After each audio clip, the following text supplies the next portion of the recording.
प्रियांशु और अजय हमारे साथ जुड़े हुए हैं। अजय के पास जाएंगे। अजय, क्या कुछ कहा नवनीत राणा ने, क्या क्या आरोप लगाए हैं? पानी तो दिया ही नहीं गया, बाथरूम भी यूज नहीं करने दिया, उसके अलावा क्या कुछ आरोप लगाए हैं? देखिए, कहीं ना कहीं आरोप लगातार महाराष्ट्र सरकार पे लगाते आ रहे हैं कि उन्हें पानी नहीं दिया गया, जेल के अंदर उन्हें रोटी नहीं मिल रही, उन्हें भोजन नहीं मिला है, समय समय पर पानी नहीं मिल रहा है, उन्हें वॉशरूम नहीं जाने दिया जा रहा है। तो कहीं ना कहीं वो महाराष्ट्र सरकार को घेर रहे हैं कि महाराष्ट्र सरकार के इशारे पे जो जेल प्रशासन है वो लगातार चल रहा है। बार बार ये उद्धव ठाकरे पे आरोप लगाते नजर आ रहे हैं कि उन्हीं की वजह से जिस तरीके का जेल में व्यवहार किया जा रहा है वो महाराष्ट्र सरकार ही के इशारों पर जेल में ऐसा काम हो रहा है, जबकि ऐसा नहीं होना चाहिए। उसके पहले उन्होंने एक वीडियो पोस्ट वायरल किया था कि जो शिव सैनिक, जो महाराष्ट्र सरकार है वो शिव सैनिक गुंडा पाले हैं, गुंडों को उन्होंने उनके घर पे भेजा। जिस तरीके के उनके घर पे जाके पूरा शिव सैनिक घेरे उसे बैरिकेटिंग तोड़ के उनके घर में घुसना चाहें, कितने घंटों तक उन्हें घर से नहीं निकलना पाया। तो एक वायरल पोस्ट में भी उन्होंने अपनी बातों को रखा है कि ये बाबा साहब के लोग नहीं है, ये उद्धव के लोग हैं। जिस तरीके के लोग गुंडागर्दी कर रहे हैं और उन्हीं के इशारे पे आज प्रशासन भी चल रहा है और प्रशासन जिस तरीके का बर्ताव उनके साथ करता आ रहा है, तो कहीं ना कहीं ये अपने आप में ये चीज़ें ठीक नहीं है। जिस तरीके का राणा दंपतियों का ये व्यवहार निकल के सामने आ रहा है, आने वाले समय में जो महाराष्ट्र सरकार है पूरी तरीके से इस मुद्दे पे घिरती नजर आ रही है, क्योंकि इस तरीके का व्यवहार नहीं होना चाहिए।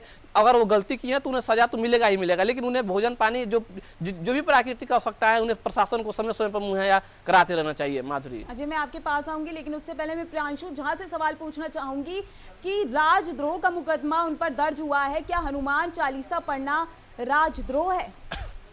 देखिए, राजद्रोह, हनुमान चालीसा पढ़ना कोई राजद्रोह नहीं है, लेकिन मुख्यमंत्री के आदेश का पालन ना करना और मुख्यमंत्री के घर के बाहर उस आदेश का मतलब कि उन्होंने उनके आदेश का पालन ना करते हुए ऊपर से सामने से चढ़ के उनके घर के बाहर, मातोश्री के बाहर वो हनुमान चालीसा पढ़ने का उन्होंने ऐलान कर दिया और काफ़ी लोग वहां पर इकट्ठे हो गए। हालांकि वहां हनुमान चालीसा वो पढ़ नहीं पाई, लेकिन उन्होंने खुशी जताई कि हमारे लोग वहां पहुंचे और मैं काफ़ी खुश हूं कि इतने लोग वहां पहुंच गए। लेकिन उद्धव ठाकरे जी का ये कहना है कि आप हमारे घर में आकर हनुमान चालीसा पढ़ लेते, हमें बर्दाश्त थी, आप हमारे घर में आकर हनुमान चालीसा पढ़ लेते। और शिवसेना जो है हिंदुत्व से काफी ताल्लुक रखती है। उन्होंने ये भी कहा है कि आपकी जो हिंदुत्व है, विपक्ष की जो हिंदुत्व है वो घंटाधारी है और जो हमारी हिंदुत्व है वो गदाधारी है। शिवसैनिक में हिंदू खाली भरे हुए हैं और हिंदू सेना काफी दिनों से शिवसेना में चलती हुई आ रही है। लेकिन उसी पर नवनीत राणा ने भी एक आरोप लगाया था कि उद्धव ठाकरे की सरकार गुंडागर्दी की सरकार है और गुंडागर्दी करती है और प्रशासन उनके इशारे पर चल रही है।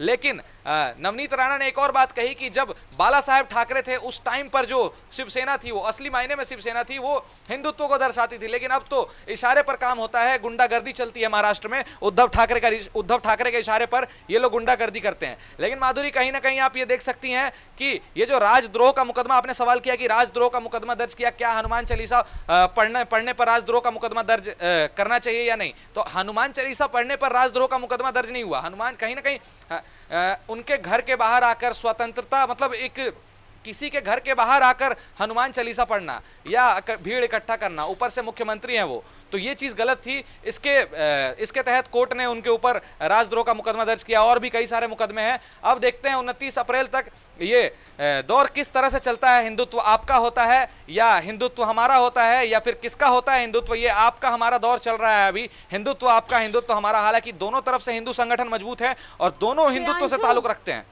हाँ जी माधुरी, नवनीत राणा का तो मुद्दा बना ही हुआ है, लेकिन ये मुद्दा शुरू हुआ था राज ठाकरे से। राज ठाकरे ने बोला था कि 3 अप्रैल तक अगर अजान लाउड स्पीकर पर बंद नहीं हुए तो हम हनुमान चालीसा लाउड स्पीकर पर बजाएंगे। जिस तरीके से इनकी गिरफ्तारी हुई है नवनीत राणा और रवि राणा की, क्या लगता है 3 अप्रैल को हालात कैसे होंगे?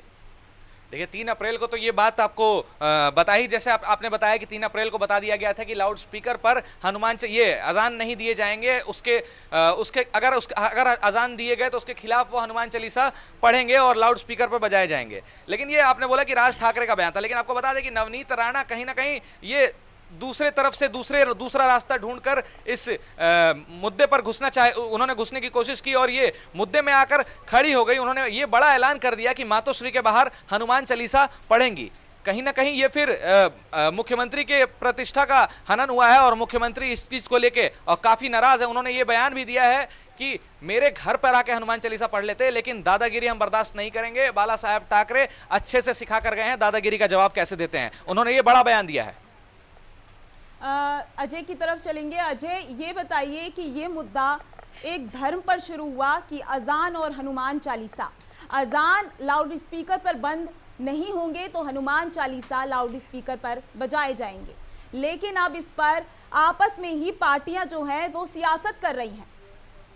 जी माधुरी, मैं आपको बता देना चाहता हूँ कि राज ठाकरे ने ये ऐलान किया था कि 3 मई तक जितने भी मस्जिदों से हैं लाउड स्पीकर उतरवा दे उद्धव ठाकरे। ये राज ठाकरे ने ये ऐलान किया था। अभी देखिए महाराष्ट्र में कई ऐसे मस्जिदें हैं जहाँ से लाउड स्पीकर उतार दिया गया है, जिसे लेकर अगर ये दूसरे जो धर्म के लोग हैं उन्होंने भी एक बात कहना शुरू कर दिया कि जिस तरह 5 बार अजान होता है, उसी तरह अब हम लोग 5 बार हनुमान चालीसा पढ़ना शुरू कर देंगे। इसी तरीके से आपने देखा कि ये मामला पूरे देश में तूल पकड़ता गया और इसके बाद वाराणसी समेत ऐसे कई राज्यों में 5 पहर जो हनुमान चालीसा बजना शुरू हो गया। इसी के बाद ये जो मामला है पूरी तरीके से महाराष्ट्र में महाराष्ट्र से निकलते हुए पूरे देश में छा गया और इसी के बाद ये मामला धीरे धीरे ऐसा तूल पकड़ा कि लोग हनुमान चालीसा पढ़ना शुरू कर दिए। और उसी हनुमान चालीसा को देखते हुए जो नवनीत राणा है, उन्होंने शनिवार को 9 बजे उद्धव ठाकरे के आवास मातोश्री पर 9 बजे हनुमान चालीसा पढ़ने का ऐलान कर दिया, जबकि उन्हें ये नोटिस जारी किया गया था कि आप उनके आवास पर जाके हनुमान चालीसा नहीं पढ़ेंगी। फिर भी वो अपने बातों पे अड़ी रही और उन्होंने नहीं माना बात। जिस तरह के शिव सैनिक उनके घर को जाके घेर लिए, उनको बाहर नहीं निकलने का मौका दिया। पूर्व सीएम देवेंद्र फडणवीस ने भी नवनीत राणा की गिरफ्तारी पर आलोचना की है।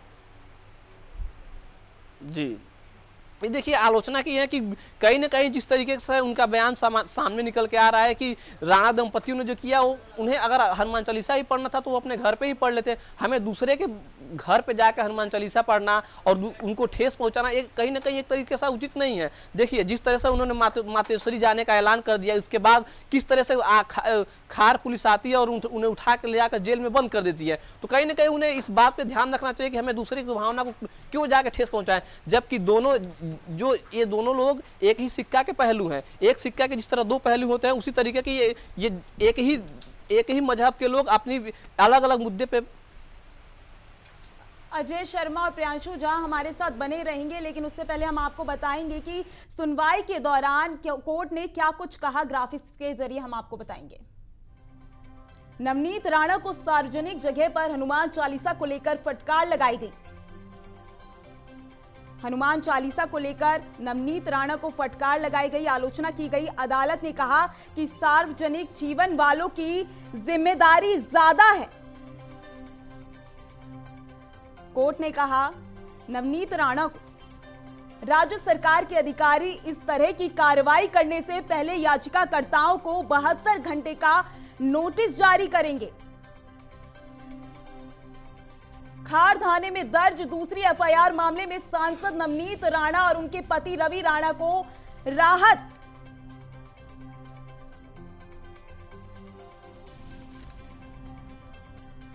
लगातार प्रदर्शन चल रहा है, सियासत चल रही है। नवनीत राणा ने लोकसभा स्पीकर ओम बिरला को पत्र भी लिखा था। और वहीं चलते हैं प्रियांशु झा की तरफ। प्रियांशु झा, जिस तरीके से कोर्ट ने क्या कुछ कहा है सुनवाई पर, 29 अप्रैल को सुनवाई होनी है, अभी तक उनको राहत नहीं मिली है, तब तक उनको जेल में ही रहना पड़ेगा। जी माधुरी, देखिए मुंबई हाई कोर्ट ने तो बहुत फटकार लगाई इनको। मुंबई हाई कोर्ट की तरफ से पूरा एकदम उन्हें मना कर दिया गया उनके बेल के लिए। लेकिन अब जो सुनवाई होनी थी 29 अप्रैल को अब होगी। अब देखिए 4 दिन, मैंने आपको बताया कि इस दौर में 4 दिन क्या होता है, हिंदुत्व के लिए कितनी लड़ाइयाँ होती है, जनता में क्या आग जलती है, जनता कैसे भड़कती है, ये चीज़ देखने को मिलता है। अभी तक मामला सिर्फ हिंदू संगठनों और नेतागिरी, मतलब नेता लोगों के बीच की आपस की नेतागिरी है। लेकिन अब देखना ये दिलचस्प होगा कि 29 अप्रैल को क्या रिस्पॉन्स आता है, क्या इनको बेल मिलता है या फिर और डेट एक्सटेंड होता है या फिर इनकी गलती साबित होगी और ये जेल में ही रहेंगे।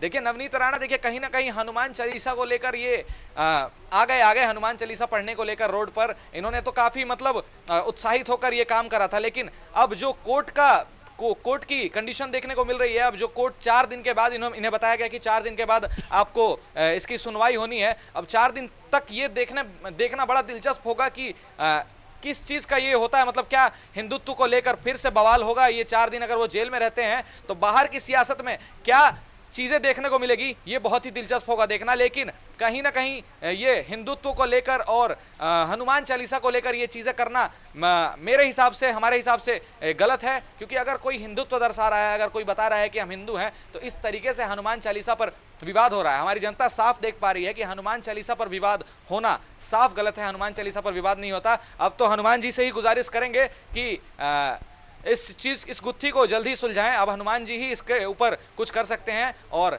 नवनीत राणा भी अगर हनुमान जी का स्मरण करें तो हो सकता है कि उन्हें बेल मिल जाए।